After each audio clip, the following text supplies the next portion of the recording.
प्रयागराज कांड मामले में बड़ी कार्रवाई हुई है और इस मामले में एक एनकाउंटर भी हो गया है। लगातार विपक्षी दल ये सवाल उठा रहे थे कि आखिर इस मामले में सरकार जो कानून व्यवस्था को लेकर अपनी पीठ थपथपाती है वो कर क्या रही है। हमारे साथ में इस समय बसपा विधानमंडल दल के नेता उमाशंकर सिंह जी हैं। सर, प्रयागराज कांड लगातार सदन में भी इस पर हंगामा हुआ, एक एनकाउंटर होने की बात अब आई है। देखिए, सदन में मैंने इस पे नियम 56 में मैंने सवाल लगाया था और मैंने सरकार से यही मांग किया कि इसकी उच्च स्तरीय जांच कराइए और जो दोषी हो उसके खिलाफ कड़ी कार्रवाई किया जाए। और मैं भी देख रहा था न्यूज़ में वो जो साइना परवीन जी जो अतीक अहमद की पत्नी हैं, उन्होंने भी इस बात के लिए मुख्यमंत्री जी को पत्र लिखा है कि इसकी सीबीआई जांच कराई जाए। मेरा ये मानना है कि जो देखिए, बहुजन समाज पार्टी हमेशा लॉ एंड ऑर्डर की पक्षधर रही है और जो भी लॉ एंड ऑर्डर को अपने हाथ में लेता है बहुजन समाज पार्टी उसे बर्दाश्त नहीं करती है। बहुजन समाज पार्टी अनुशासित पार्टी है, तो इसलिए बहुजन समाज पार्टी की ये अपनी जो आज माननीय बहन जी ने भी कहा है कि इसकी उच्च स्तरीय जाँच कराइए, जो भी दोषी होगा। सवाल आ रहा है कि भाई साइना परवीन अभी 1 महीना पहले हमारी पार्टी ज्वाइन की, भाई उनकी पत्नी है तो इसका मतलब वो दोषी है नहीं। अगर दोषी है तो उनके खिलाफ कार्रवाई होगी, हम भी करेंगे कार्रवाई, पहले दोष तो सिद्ध हो जाए। सर, ये तो बात हो गई अतीक अहमद और उनकी पत्नी की, लेकिन एक चीज़ और कही मायावती जी ने। उन्होंने कहा कि अतीक अहमद जो हैं वो समाजवादी पार्टी के ही प्रोडक्ट हैं। देखिए, वो तो सब जानते हैं। वो पूरी तरह से जिस समय राजू पाल की हत्या हुई थी उस समय वह समाजवादी पार्टी में ही थे। और राजू जी आपकी पार्टी के विधायक, और राजू पाल हमारी पार्टी के विधायक थे। और चूँकि ये दुर्भाग्य है कि जिस पार्टी पे उनकी पत्नी पूजा पाल जी जो आज विधायक हैं आरोप लगाती रही हैं, उसी पार्टी में वो भी चली गई। तो निश्चित रूप से जिस पार्टी में पहले से ही अतीक मौजूद हैं, तो उस समय अतीक के हत्यारे थे। अभी समझ में नहीं आ रहा है कि हो क्या रहा है। भाई, आप अभी उनकी हत्या के उनको सज़ा दिलाने के लिए मुकदमा लड़ रही हैं। अब मुकदमा आप लड़ रही हैं, फिर आप उसी पार्टी में चली गई जो उनके संरक्षक हैं। उनके खिलाफ कोई समाजवादी से बोलने वाला भी नहीं है, तो समाजवादी का लॉ एंड ऑर्डर से बहुत कोई ताल्लुकात भी नहीं है। लेकिन फिर भी भाई ये तो बड़ा चूँकि गंभीर विषय है और वैसी स्थिति में फिर जा कर के उनके एक भाई थे राजू पाल जी, उनकी भी हत्या हो गई। तो निश्चित रूप से ये बहुत ही चिंता का विषय है और उत्तर प्रदेश में मुझे लगता है कि इसके लिए उच्च स्तरीय जाँच हो जाए और जो भी दोषी हो कड़ी से कड़ी कार्रवाई हो, ताकि फिर ऐसी घटनाएं पुनरावृत्ति न हो। सर, एक आखिरी सवाल।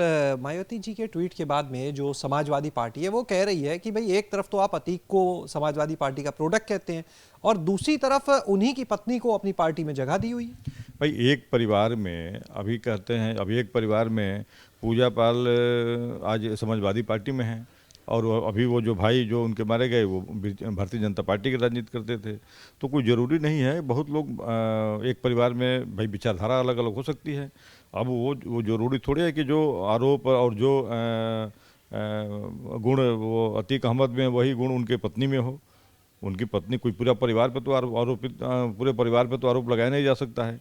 इसलिए उनकी पत्नी जो हैं, और हमारी पार्टी में देखिए, हमारी पार्टी में अगर ऐसा कोई हमारी पार्टी में रहते हुए अगर एमएलए नहीं सांसद ही होंगे, अगर वो कार्रवाई करेंगे, आपको याद होगा जिस समय 2007 से 12 वाली घटना याद करिए, जिस समय माननीय बहन सुश्री मायावती जी मुख्यमंत्री थी और उमाकांत जी सांसद थे और उनके ऊपर आरोप लगा था, गरीब की झोपड़ी उजाड़ने का आरोप लगा था, एफआईआर हुआ था, लेकिन पुलिस अरेस्ट नहीं कर पा रही थी। तो आप याद करिए, बहन जी ने उनको अपने मुख्यमंत्री आवास पे बुलाया, सांसद को, और यहाँ पे लखनऊ एसएसपी को बुला करके कहा कि इसको ले जाओ, अरेस्ट करो, बंद कर दो। तो ये होती है लॉ एंड ऑर्डर। तो बहुजन समाज पार्टी ये नहीं देखती है कि ये हमारा कार्यकर्ता नहीं। अब मेंबर ऑफ पार्लियामेंट से बड़ा कौन है भाई? संसद सदस्य जो है, जो माननीय सांसद हैं, उनसे बड़ा कौन पद है? लेकिन उनको भी उन्होंने बुला के अरेस्ट कराया। तो ये बहुजन समाज पार्टी इसकी हमेशा पक्षधर रही है कि कोई भी हो, और इसीलिए बहुजन समाज पार्टी की जब भी सरकार रहती है लॉ एंड ऑर्डर मेंटेन रहता है। इसलिए कि बहुजन समाज पार्टी भेदभाव नहीं करती है कि मेरा कार्यकर्ता है, मेरा पदाधिकारी है, मेरा विधायक है, मेरा मंत्री है, मेरा सांसद है। नहीं, जो भी दोषी होगा उसके खिलाफ बहुजन समाज पार्टी कार्रवाई करती है। सर, एक सवाल बिल्कुल और इससे जुड़ा लेना चाहेंगे। समाजवादी पार्टी के एमएलसी है स्वामी प्रसाद मौर्य, उनका कहना है कि हम भी वही बसपा में 20 साल रहे और मायावती जी का सम्मान करते हैं बहुत, लेकिन साथ ही ये कहा कि जो ये ट्वीट हो रहा है, लिखा पढ़ी हो रही है, इसकी जगह बेहतर है कि बहन जी मंथन करें अपनी पार्टी को लेकर, क्योंकि पार्टी कहाँ जा रही है किसी से छुपा नहीं है, उसकी स्थिति किसी से छुपी नहीं है। देखिए, अगर चूँकि ये लोग भी अगर राजनीति करते हैं और राजनीति अगर कर रहे हैं तो विधानसभा का चुनाव क्यों हार जा रहे हैं? विधानसभा का चुनाव हारे कि नहीं हारे, हार गए थे। तो भाई ये नहीं है, बहुजन समाज पार्टी ठीक है। आज इस समय अनुकूल नहीं था, इस बार में हमारा परफॉर्म खराब हुआ है। निश्चित रूप से हमारे यहाँ मंथन चल रहा है और जो कमियां हैं उसको हम लोग सुधार रहे हैं और आगे आने वाले 2024 के लोकसभा के चुनाव में वो परिणाम भी दिखाई देगा। और फिर जब 2027 का हम लोग चुनाव लड़ेंगे विधानसभा में, तो फिर आपको दिखेगा कि बहुजन समाज पार्टी कहाँ पे पहुँच रही है। निश्चित रूप से हमारी जो कमियाँ रही हैं, कुछ हमारे पार्टी को जो लोग कुछ खोखले करते रहे हैं, उन लोगों को पार्टी से अब निकाल भी दिया गया है। पार्टी फिर नए सिरे से यूथ को लेकर के खड़ी हो रही है। न हम यूथ को लेकर के पार्टी में यूथ की भागीदारी हम बढ़ा रहे हैं, हम महिलाओं की भागीदारी बढ़ा रहे हैं। पार्टी को नए कलेवर में फिर हम लोग, बहन जी लगी हुई हैं, रात दिन काम कर रही हैं और पार्टी को रात दिन लगी हुई हैं कि पार्टी को ऊंचाइयों तक पहुंचाएं और इसमें निश्चित हम लोगों को सफलता मिलने वाली है। बहुत बहुत शुक्रिया। तो ये थे हमारे साथ में बसपा विधानमंडल दल के नेता उमाशंकर सिंह। कैमरा सहयोगी हरिओम के साथ शैलेश अरोरा, एबीपी गंगा, लखनऊ।